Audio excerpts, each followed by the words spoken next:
Well, welcome to the Coach's Corner. Hi, I'm Frank Barbahan, and I will be your discipleship coach for this week with your permission. Easter. Well, what did Jesus do by dying and coming back to life? Many focus on that being an example of God's love, and certainly it was that, but it was substantially more than that. According to Matthew 20:28, Jesus said that he was going to be giving his life as a ransom. And as best as we can understand it, it meant that Jesus was in some way providing a payment for evil. And in Romans 8:3, the Apostle Paul, in grappling with understanding Jesus' death and resurrection, said that sin was condemned in Jesus.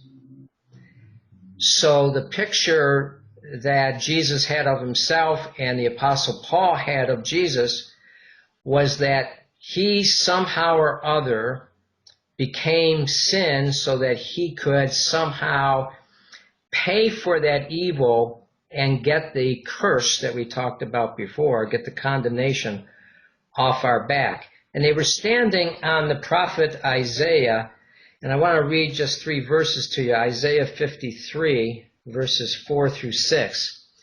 Isaiah says, "But he," predicting the Messiah, "took our suffering on him and felt our pain for us. We saw his suffering and thought God was punishing him."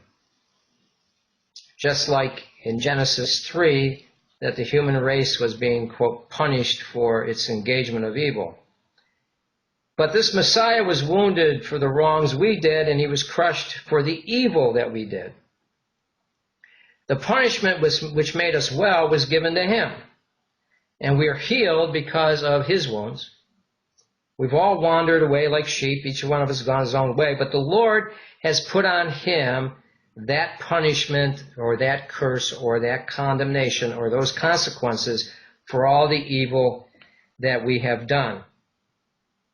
Now, because of that, the Apostle Paul says in Romans 8:1 that there's therefore now none of that condemnation for those in Christ Jesus. That is, there's nothing of that curse, nothing of the punishment, nothing of the consequences. So what that means is that somehow, mysteriously, in being tied to Jesus by faith, the original sin has been dealt with. Our evil has been dealt with, been paid for. And suffering and death has been defeated, and we don't have to keep it on our backs anymore.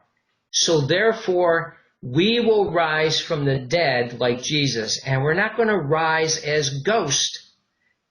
We're going to rise like Jesus as eternal but physical beings. So, happy Easter. Thoughts, questions, reactions, feel free to blog, or you can email me at frank@peakperformancediscipleship.com, frank@peakperformancediscipleship.com, and we will see you next time.